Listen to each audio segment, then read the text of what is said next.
This is Outnumbered. I'm Harris Faulkner. Here today, Andrea Tantaros.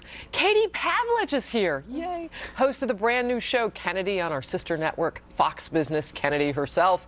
Resume in the prompter there. Love it. Thanks, Harris. Have you. Great to be with all of you. Yeah, welcome back. I know you guys have a storied history. You guys have known each other a long time. About a decade. About a decade. We worked on political campaigns together. In the trenches. A long time. So we've been in the trenches and stayed excellent friends. Excellent He's like friends. a brother to me, basically. That's right. All right. So I'm pretty happy today. Andrew's the best. Welcome.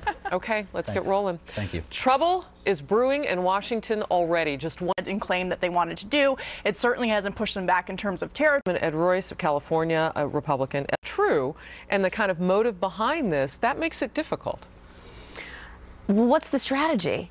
I mean, really, he's all over the place. I think if he came to Congress with a clear strategy, because this AUMF is not a substitute for one of those, then not just the American public, but Congress would have a better idea of what to do. But Katie's absolutely right. He wants them fighting. If a political party, because Harris, if one political party denies him boots on the ground, he can say, I would have done it, but they stopped me. If they green light boots on the ground, he'll jump in and he'll say, okay, they wanted to put boots on the ground. I had no say in this matter. And if it starts to spiral out of control, he can blame Congress. This is my theory. If you want to take out ISIS, you go in, you wipe them out in 2 weeks with the U.S. military, you turn their territory into an ice rink, or you do nothing. He needs to do one or the other.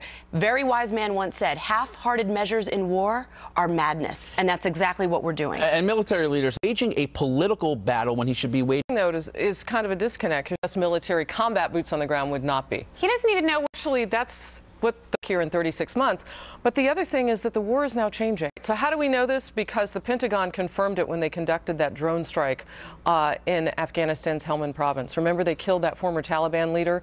He had been held at Gitmo, Guantanamo Bay.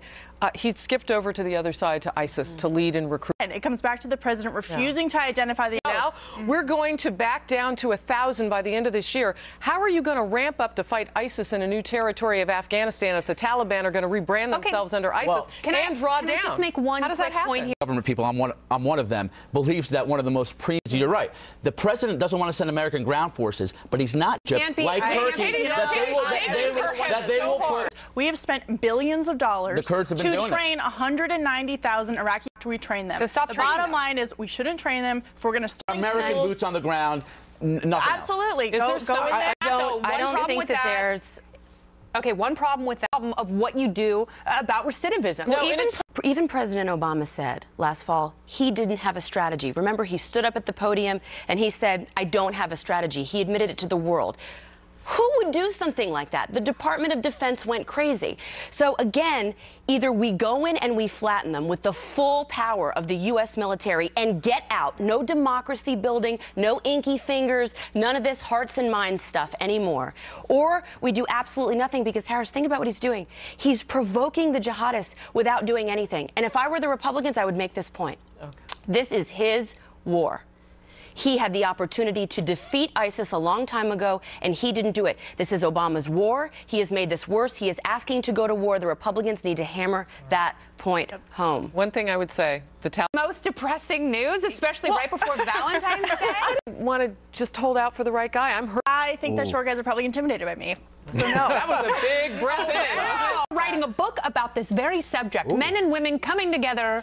Tell me everything. I mean, finding one another. Yes, finding one another. You're bad. Yeah, okay, my thoughts on this issue. One, you cannot rely on somebody else to make you personally happy, right? If you expect someone else to make you happy, if you're not happy yourself, forget it. That's gone. Everybody's got their stuff as well. That's a nice way of saying what the saying is, right? Everyone's got their own stuff. It's whose stuff do you want to put up with, right? At the end of the day, no one's perfect. Agreed. There's also Mr. Right, and then there's Mr. Right Now. And I think, what's wrong with a little Mr. Right Now until you meet Mr. Right? Well, it's all about procreation. So if you're settling for someone who's just babies who may not survive in the wild. It's here the wild. Because we're too picky in the West. But I have to say, and I could be in Connecticut. I could be creating a bit of a in that it takes you. I think the younger your selection and your criteria is a little unrealistic. The older you get, while I do think your opinions probably harden, I think you then begin to realize not everybody's perfect. So I mean, mean, that's and not she met a great guy, by the way, just for the record. But it's there about are. objectives. Tell us how you really feel about your brother. I love him. I've been seeing my parents. Because if you're and your non-negotiables, the things that you want, and if the person meets them, well, what about chemistry? What if someone gives you butt? Well, there's a good amount of camaraderie. I think our politics itself, though, has become more polarized. So I don't think by sitting next to somebody you've resolved your major divide with them on how to fight ISIS or how to reform the tax code. So in that respect, I think it's kind of somebody, and they may be more friendly kind of on a superficial level, that you're fundamentally changing each other's minds. I don't think that's the case. Could it be, though? You got to create your political identity. Listening to someone's progressive blathering all day long, that would turn me into Phyllis.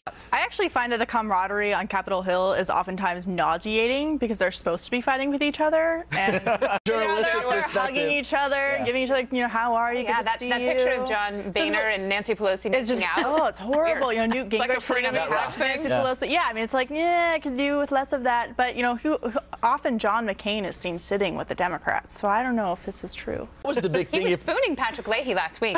That's actually visually disgusting. D.C. is like a college campus. It is. It really is. And just like a college campus, you have people that you're friends with, and you have people that you're not friends with. So I remember some of the members that I worked with, they had their friends, some on the right. They would find a partner on the left that they'd, partner on legislation with. It's like anything else. Although I will say this, it's changed a lot since I've been on Capitol Hill. I will say the camaraderie is not like it used to be, and not at the staff level either. Everyone hates Last 5 each other. seconds, your words. No, I agree. And if you come. I know. Because people just can't get enough. It is online, though, because the TV version of us is wrapping up. So head online, Outnumbered Overtime on the web, foxnews.com/outnumbered. Click on the Overtime tab.